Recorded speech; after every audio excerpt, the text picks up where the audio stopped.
김태현의 정치쇼 1부 뉴스 속 깊숙한 이야기를 들어보는 인터뷰 시간입니다. 이번 국빈 방문에서 한미 안보 협력 강화, 이 구체적으로 어떤 변화가 있었는지 우리 군의 목소리 들어보겠습니다. 신범철 국방부 차관과 전화 연결되어 있습니다. 차관님 안녕하세요. 예, 안녕하세요. 자, 차관님 이번 국빈 방문 일정 동행하신 거로 제가 알고 있는데 이번에 저 국빈 방문이 기존에 있었던 정상회담과는 어떤 차이가 있었다고 보세요? 미국을 방문하는 대통령의 방문 수준은 여러 가지가 있는데요. 예. 그 국빈 방문은 그 의전적인 측면이나 내용적인 측면에서 최상위에 있습니다. 그렇기 때문에 시청자분들께서도 다 보셨겠지만, 미 상하원 합동연설이라든가, 그리고 백악관에서의 만찬, 이런 것들의 준비가 과거 역대 어느 대통령님의 방미보다도 잘 돼 있었고, 네. 그러한 의전적, 행위를 통해서 저희가 우리의 메시지도 잘 전달하고 동시에 미측의 호응도 그 어느 때보다 높았다, 이렇게 평가하고 있습니다. 알겠습니다. 이번에 아무래도 저 안보 측면에서 보면 가장 중요한 게 이 워싱턴 선언이고, 그죠? 워싱턴 선언에 보면은 이 NCG 핵 협의 그룹 요거 이제 신설하겠다는 내용이 주된 내용인 것 같은데, 이 확장 억제라는 거는 예전부터 있었잖아요, 차관님. 예. 그런데 이게 NCG 하나 신설한 걸로 해가지고 미국이 우리나라에 제공하는 해구산이 예전보다 더 커졌다. 우리 안보가 더 확실히 보장받을 수 있다. 뭐 이렇게 볼 수 있는 겁니까? 예, 이 NCG라는 것이 결국 확장 억제만을 논의하기 위한 전문적 기구거든요. 예. 그러니까 과거와는 또 수준이 다른 그런 논의가 가능하다, 이렇게 보고 있어요. 사실 저희가 확장 억제라는 이야기가 미국에서는 2000년대 이후에 본격적으로 사용이 됐고, 예. 그전에는 해구산이라고만 했는데, 예. 미국이 첨단 전력을 이렇게 발전시켜 나가면서, 해구산 플러스 첨단 전력을 같이 제공하는 것이 더 효율적이다, 이렇게 얘기는 했지만, 그래도 궁극적으로는 유럽에서 나토와 함께 1966년에 만든 뉴클리어 플래닝 그룹 NPG라고 하거든요. 예. 그게 가장 이상적인 형태로 자리 잡고 있었어요. 나토 근데 NPG가요? 예, 그렇죠. 그것을 위해서 우리도 꾸준히 노력해 왔던 건데, 그 수준까지는 모르고 못 이르고 2017년에 EDSCG라고 해서 확장 억제 전략 협의체를 만든 거죠. 예. 그것은 외교, 국방 차관급 회의인데, 그런데 이것도 보면은 정책적인 부분을 다루면서 여러 가지 이슈들을 다루다 보니까 이 전략 자산 운용이라든가 확장 억제와 이렇게 직결돼서 핵의 운용이라든가 이런 부분을 갖다가 직접적으로 다루는 건 부족했어요. 예. 그래서 저희도 유럽의 MPG와 유사한 형태, 그것으로 이것을 발전시켜 나가야겠다 하는 것을 꾸준히 추진해 왔는데, 이번에 마침내 그 이름은 NCG로 바꿨지만 그것을 저희가 만들었기 때문에 앞으로 이런 확장 억제 운용에 있어서 한미 간 협력은 한층 더 긴밀해지고 구체화된다, 이렇게 말씀드릴 수 있겠습니다. 그 우리나라 한반도에 미국의 전술핵 무기가 없고, 그리고 핵무기 발사 권한이 미국 대통령에 있음에도 불구하고 이 정도만으로도 충분히 우리 안보에 공백이 없이 북핵 대응을 잘 할 수 있다, 이렇게 봐도 되는 건가요? 예, 협력이 잘 이루어지면 사실은 이러한 구체적인 메커니즘 못지않게 양측 간의 신뢰가 더 중요한 거거든요. 예. 그렇지만 그 협력을 해나가는 데 있어서 얼마나 구체적으로 협력을 하느냐, 또 얼마나 자주 협력을 하느냐, 그런 것들이 정상 수준에 얼마나 자주 보고가 되느냐, 이런 거에 따라서 우리의 목소리가 반영되는 것도 달라질 거잖아요. 예. 그런 측면에서 과거와는 한층 더 긴밀한 협력이 이루어질 수 있는 메커니즘이 NCG다, 이렇게 말씀드릴 수 있고, 예. 그리고 북한의 핵 위협에 맞서서 우리가 앞서 말씀하신 것처럼 전술핵이나 독자적인 핵 개발하는 것이 우리의 목표라면은 네. 사실은 NCG만으로는 충분하지 않다, 이렇게 말씀드릴 수 있겠지만, 사실 우리는 북한 비핵화를 추진하면서 예. 이 전술핵을 갖다 놓게 되면은 북한이 주장하고 있는 핵군축 협상으로 상황이 바뀌어질 수도 있거든요. 비핵화가 아니라 핵군축이 된다. 그렇죠. 예. 그렇기 때문에 우리가 정부의 기본 방침은 전술핵이라든가 독자적 핵 개발을 하지 않는다.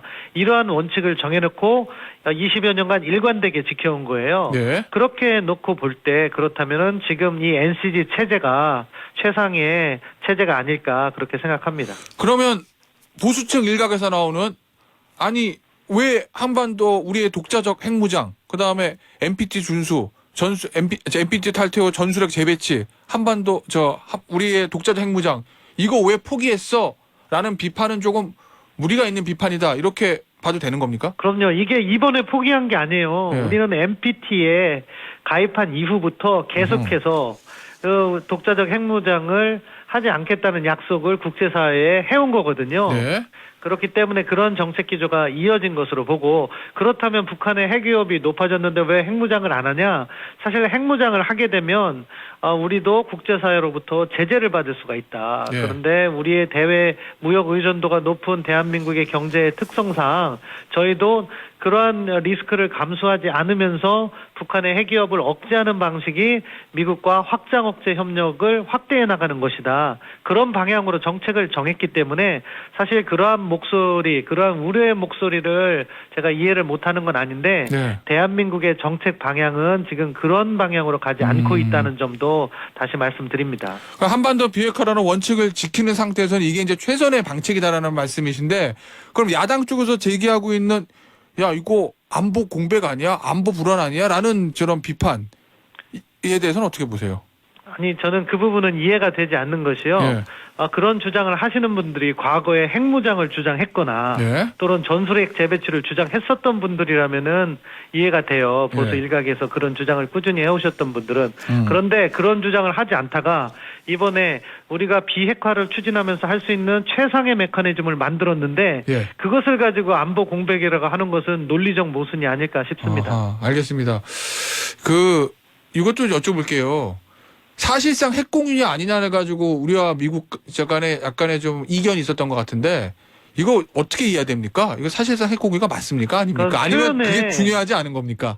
예, 표현의 차이인 것 같고 미국이 생각하는 핵공유는 예. 나토식 핵공유를 생각을 하는 거죠. 예. 그쪽에서 그 용어를 썼기 때문에 그 나토식 핵공유는 전술핵을 배치하는 그러한 것을 염두에 뒀기 때문에 한국과는 그것이 아니다 하는 취지로 이야기를 한 것 같아요. 아, 알겠습니다. 그럼 실질적인 효과는 나토의 이 MPG와 우리가 이번에 신설하는 NCG를 비교를 해보면 어떻습니까? 일건 보기에는 나토에는 전술핵 무기가 배치되어 있는데 우리에는 전술핵 무기가 배치되지 않으니까 나토의 MPG가 더 효력이 있어 보이기도 하는데 대통령의 설명에 따르면 MPG는 다자협의 체제지만 우리는 1대1이기 때문에 우리 NCG가 더 효과가 더 좋다는 거잖아요. 맞습니까? 예.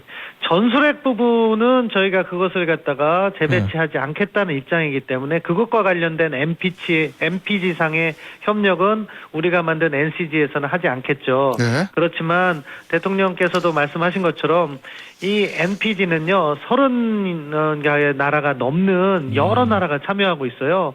그래서 회의를 해도 발언 시간이나 발언권이 매우 제한되는 거죠. 대부분의 아하. 나라가. 예. 그런데 우리는 1대1로 협상을 하잖아요. 네. 그러니까 언제 어떻게 이러한 확장 억제가 가시화될 수 있을 것이냐, 그 시나리오는 무엇이냐, 한국과 미국이 1대1로 앉아서 이런 논의를 하다 보니까 우리의 목소리가 훨씬 더 디테일하게 반영될 수 있는 메커니즘이다. 그런 측면에서 장점이 더 있다 말씀드릴 수 있겠습니다. 알겠습니다.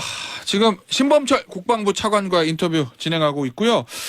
어제 윤석열 대통령의 발언을 보면 한미동맹이 모든 면에서 확장됐다. 하지만 후속 조치에 좀 만전을 기해달라. 뭐 이렇게 얘기했다고 대통령실에서 이야기를 전했는데 이 워싱턴 선언과 관련된 특히 요 NCG와 관련된 후속 조치는 뭐가 있을까요? 예, 일단 정상회담을 통해서 NCG라는 일종의 그릇이 만들어졌다고 보는 거고요. 그릇이요? 그 그릇에 이제 내용을 채우는 것은 이제 각 부처의 역할이 되지 않겠습니까? 네. 그래서 저희가 이제 그 구체화하는 노력을 이행하고 있는데요. 지금 현재 어느 시기에 이것을 하겠다, 그걸 말씀드리기보다는 전반적으로 이러한 논의를 진행하고, 이것이 메커니즘이 있잖아요. 네. 차관복급 수준에서 개최가 되면 그것이 장관에게 보고되고, 특히 이번에 NCG는 그 결과를 양국 군 통수권자에게 직접 보고하도록 돼 있어요. 아하. 그런 절차가 있기 때문에 그런 절차를 만들어 놓고, 장관급 회담이 항상 가을에는 SCM이라는 게 있었잖아요. 예. 그러니까 그 전에 이걸 개최해서 장관 보고도 하고 조금 더 구체적인 확장 억제를 발전시켜 나갈 계획에 있습니다. 알겠습니다. 그 기시다 일본 총리가 방한을 예정보다 빨리 이제 방한을 하는데, 저희 청취자분 중에서 4879님이 꼭 집어서 신차관님께 질문해달라고 하셨는데 이런 내용입니다. 기시다 총리가 갑자기 방한한다고 하는데 윤 대통령 방미 후 일본이 급해진 것이 한미 간 핵협의와 관련이 있나요? 뭐 이런 질문 주셨는데. 사실 그런 구체적인 내용을 정부 당국자가 말씀드리기는 어렵고요. 예. 전반적인 국제 정세의 흐름을 일본도 읽고 있다. 그런 측면을 제가 간접적으로 말씀드리고 싶습니다. 그 일부에서 거론되는 한미 핵협의 그룹에 일본이 참여해서 한미일 핵협의 그룹이 언젠가는 뜨는 거 아니냐? 이것도 너무 섣부른 예측인가요? 예, 어제 그 조태영 안보실장님께서도 그 부분에 관해서 언론과 인터뷰를 하셨는데요. 예. 너무 이른 이야기 같고, 지금은 우리는 미국과 북한 핵위협과 관련해서 예. 확장 억제를 어떻게 구체화할 것인가를 논의하고 있습니다. 알겠습니다. 이 워싱턴 선언과 관련된 주변국 반응을 좀 보겠는데, 이 중국이 강하게 좀 반발하고 있잖아요. 또 다른 핵위기 촉발할 전략적 수준의 보복에 직면할 것이다. 북중러의 보복은 윤 대통령과 한국에는 악몽이 될 것이다. 이렇게 얘기하면서 북중러 차원의 보복을 언급했던데, 이건 저희가 어떻게 이해하고 어떻게 대응해야 될까요? 그 부분과 관련해서는 미국에서 성명이 나왔더라고요. 예. 과잉 반응하지 말라는 아하. 취지로 이야기가 나왔는데, 아마 이런 논의를 중국에게도 귀뜸을 해준 것 같아요. 네, 미리 신뢰 알려줬다는 차원에서. 보도가 있었어요. 네. 예.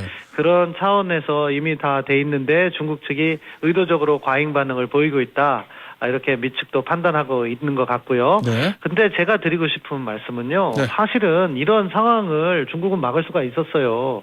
뭐냐? 북한이 사실은 2018년 남북정상회담, 북중정상회담 이후에 ICBM, 그러니까 대륙간 탄도미사일 실험을 하더라도 새로운 제재를 누가 막고 있습니까? 그런 것을 그렇죠. 막으면서 중국이 거부권 행사 의지 등을 표명하면서 그것을 막고 있음으로 해서 북한 핵위협은 더욱더 고도화되고 있거든요. 따라서 지금 중국이 이 동북아시아나 국제사회 평화를 위해서 해야 할 일은 사실은 북한이 핵 개발을 못하게 하면 돼요.